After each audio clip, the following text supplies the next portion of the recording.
In investing, valuation is everything. It is literally everything. What you have to realize is that if you as an investor don't know how to value assets and businesses specifically, you have no chance of achieving any satisfying results. And I would even argue that most people underperform the market because they either do not want to value businesses, or what is maybe the more common reason is they don't know how to value businesses properly. But you have to know how to do it. You can buy the best businesses in the world and still end up with very poor results if you overpay for these stocks. So today I want to talk about and expose 7 very common valuation myths that I think are completely off. And so if you stick around and watch the entire video, I can promise you, you will be a better investor. So without further ado, let's get started.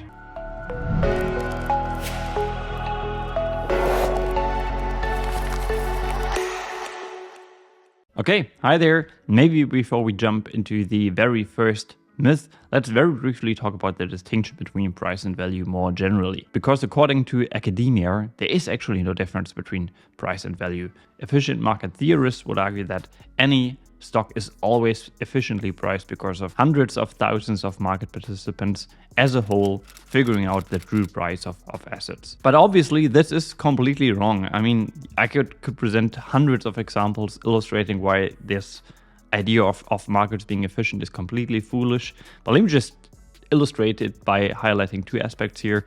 First of all, if markets were always efficient, there wouldn't be no outperforming stocks. No stock would ever deliver returns that beat the market. So put differently, any stock that has, say, achieved returns of 20% annually over 10 years was always mispriced. And the second example I wanted to highlight here is that you just have to look at the performance of some very well-known value investors who have managed to beat the market over multiple years. Obviously, they also exploited market inefficiencies that were presented to them. Okay, and with that out of the way, let's focus on myth number 1, the idea that the price to earnings ratio should be your go-to valuation approach. Or put differently, I think it is a common mistake, especially by new investors, to overemphasize the importance of the price to earnings ratio, or in short, the PE ratio. And to be fair, I think that's how most people start, and I think that's completely fine. When I started investing, obviously one of the first concepts with regard to valuation was also the PE ratio. However, I think it can be a very costly mistake if you solely rely on this single metric without acknowledging all of the limitations of this approach, and also without looking at all of the other key metrics that investors need to be aware of. And some of the limitations of the PE ratio are obviously that the PE ratio doesn't consider the debt situation of the company, it doesn't take into account growth prospects, it doesn't look at industry trends, the competitive position within the industry of the company, one-off effects that may depress the earnings in any given year, and also the return on invested capital earned by the underlying business. And from my experience, new investors, they also overemphasize the importance of a PE ratio based on the historical earnings power by the business without spending a significant amount of time thinking about the future earnings potential of that particular stock, which is way more important. I mean, it's the only thing you actually have to look at. Everything that happened in the past is basically irrelevant for the stock's performance going forward. So obviously you have to look through the windshield and not at the rear view mirror. And just to wrap up the discussion of this first myth, I want to show you a little illustration that I've created some time ago. Basically shows you that the more experienced you are, the longer you have been investing for, the better your understanding will be of the limitations of the PE ratio. Like later on, when you are, as I said, more experienced, you will realize that high PE stocks can actually also be cheap. And yeah, just to wrap it up, let me quote Warren Buffett here. He once said, "Whether appropriate or not, the term value investing is widely used. Typically, it connotes the purchase of stocks having attributes such as low ratio of price to book value, a low price to earnings ratio, or high dividend yield. Unfortunately, such characteristics, even if they appear in combination, are far from determinative, as whether an investor is indeed buying something for what it is worth and is therefore truly operating on the principle of obtaining value in his investments." All right, and with that being said, let's move on to myth number 2, which is that when valuing businesses, you should focus on earnings. So in a way, this myth is very closely tied to the first myth that we have just discussed. I would argue that focusing exclusively on earnings, and so the income statement of a company, is oftentimes a mistake, and investors are better advised by looking at the financial statements as a whole, so taking into account the balance sheet as well, and of course also the cash flow statement. And the point that I'm trying to make here is mainly focus on the cash flow statement. I think when valuing businesses, investors should place more emphasis on the free cash flow generated by a business than the actual earnings. So that's basically just an accounting profit that you can encounter on the income statement. The problem with earnings is primarily that they can more easily be manipulated than the actual cash that comes in and goes out of a business. And just to give you a brief explanation here of what free cash flow actually is. So I already highlighted that the free cash flow metric can be calculated by looking at items on the cash flow statement. So you would take a look at the operating cash flow that the business generates. You then subtract the capital expenditures of the business. Strictly speaking, you could distinguish between the cash that is needed to maintain the business in its current form. So that would be the maintenance capital expenditures. And you might then want to distinguish the growth capital expenditures, meaning the cash the company is reinvesting to grow its cash flow in the future. And strictly speaking, you would only have to subtract the maintenance capital expenditures. However, in reality, this is actually oftentimes much more challenging. Then, especially if you look at tech stocks, stock-based compensation, maybe another expense that the business incurs. And for tech stocks specifically, stock-based compensation can actually be quite a significant percentage of the revenue generated by the business.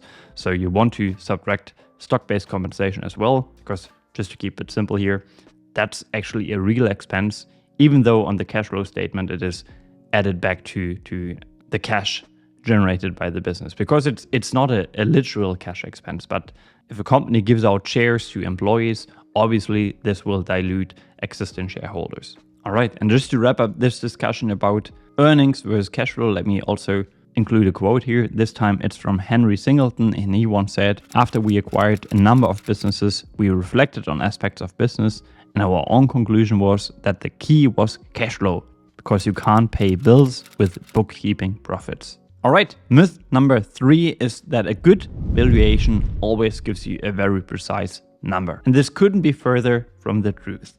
I would go so far as to say that there is no precise valuation. And actually just want to highlight it by using 2 examples here. Obviously, there are many different approaches to valuation. 2 valuation approaches that I commonly use, besides others, are a discounted cash flow analysis and also an exit multiple valuation approach. And I've prepared 2 examples here. So if we just look at this DCF valuation here, so the business generates $10,000 in free cash flow. The company will then grow those cash flows produced by the business on an annual basis by 15% in the first 5 years. Then it will grow its free cash flow generation capabilities by 11% between year 6 and year 10. And after that, it will grow at a rate of 3% indefinitely. I used a discount rate of 10%, and assuming the company carries no debt and has no significant cash position, we arrive at an intrinsic value estimate of $313 per share. If we now change the growth assumptions just a little bit to 12% in the first 5 years and then 9% between year 6 and 10, well, then our intrinsic value estimate almost drops by 20%, which makes a big difference in the world of investing. And obviously there are many other variables that you could get wrong or play around with, mess around with almost. You could be wrong when it comes to choosing the appropriate starting free cash flow. The number of shares outstanding could be another variable you might get off. Obviously you can change the discount rate. So it already shows you that just playing around with some of these variables, you can really strongly influence your intrinsic value estimate. And the other example I wanted to show you here is using the exit multiple valuation approach. And here my assumptions were once again free cash flow generation of $10,000. Those cash flows will then be grown at a rate of 15% over 5 years. The return that we require is a return of 10%. And we will assume that in year 5, the company or the underlying stock will trade at a free cash flow multiple of 20, which would then give us a sticker price of $250 a share. If we now change the growth rate to 12% in these 5 years and the exit multiple 14, well, then our fair price that we could pay for the business to achieve a return of 10% drops to $164, which represents a 34% decrease. So again, let me just emphasize that there is no precise intrinsic value. And you could go so far as to say that the least precise valuation approaches may actually be the most helpful ones.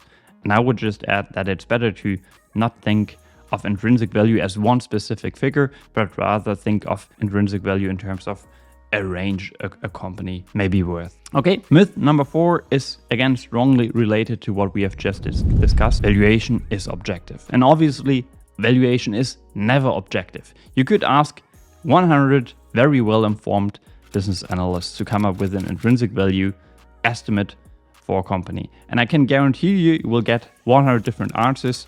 And then again, I would go so far as to say that none of these 100 investors, if you look back 5 years from now, will have gotten the right intrinsic value number. So put differently, valuation is always biased by all sorts of factors. Obviously, your own perception of the business, the time you have committed to the company, analysis, and so on and so forth.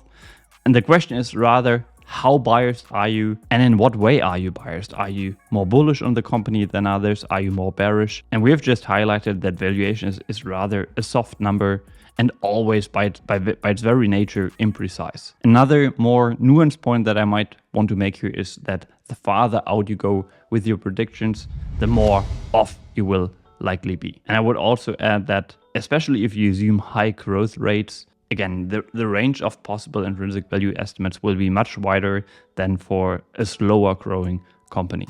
And maybe another aspect I wanted to bring up here is that what makes business valuation so challenging is that the intrinsic value of a company is always changing. It's dynamic. A business is not a static entity. No, it's a dynamic organization that always needs to adapt to market shifts, to technology changes, to a change in the competitive dynamic of the industry. And obviously there will be many internal changes that will lead to intrinsic value changes. Okay, and with that being said, let's move on to myth number 5, which is that when valuing businesses, you should always rely on analyst estimates and analyst recommendations. And we can keep this one fairly short. So when I value businesses and I try to come up with appropriate growth rates, I look at the average of analyst projections. I think that's a valid source to look at and to take into account when you want to come up with realistic, yet at the same time conservative estimates. However, solely relying on what analysts are projecting is a bad idea. Instead, you want to use your own brain. You want to develop your own understanding of the company and the industry it is operating in. You want to form your own opinion regarding the return on invested capital the company will earn going forward, how much capital the company will actually reinvest, and then determine what you think a reasonable and sustainable growth rate over the next 3, 5, or 10 years could possibly be. So I want to encourage you here to always do your own research when valuing businesses. Okay, myth number 6. The more numbers you use in your valuation model, valuation approach, the better your valuation will be. And this brings me to maybe a more general point I want to make about investing. In investing, doing less is often more. And that's particularly true when valuing businesses.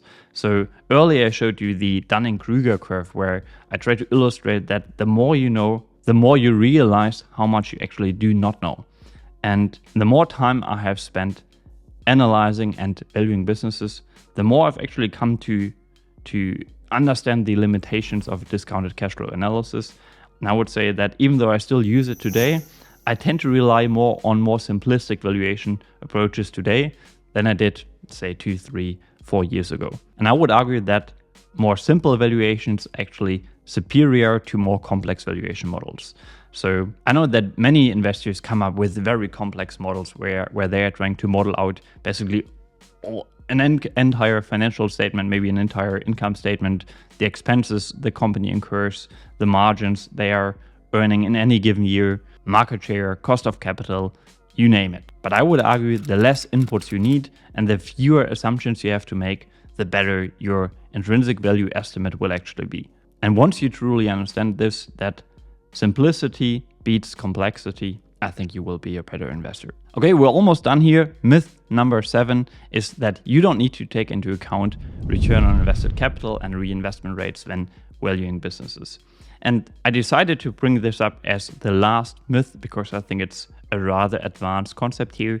So let me just say that the multiple a company is trading at. So we started the video by discussing the strength and also the limitations of the price to earnings ratio. So the multiple a company deserves to trade at obviously is influenced by the return on invested capital that the company will earn going forward, and also by how much of the cash, we talked about cash and also earnings, how much of the profits, let me put it this way, that a company earns, it will then use to reinvest into the business to grow its earnings going forward. And just to highlight this point, I wanted to bring up a quiz that I came across on Twitter recently. And basically the tweet author asked his audience what return investors can actually expect when they buy a fairly valued stock. And I think he provided many different options, but two of the options that I remember were, well, first ROE, so the return on equity a company earns, and the other one was the earnings yield,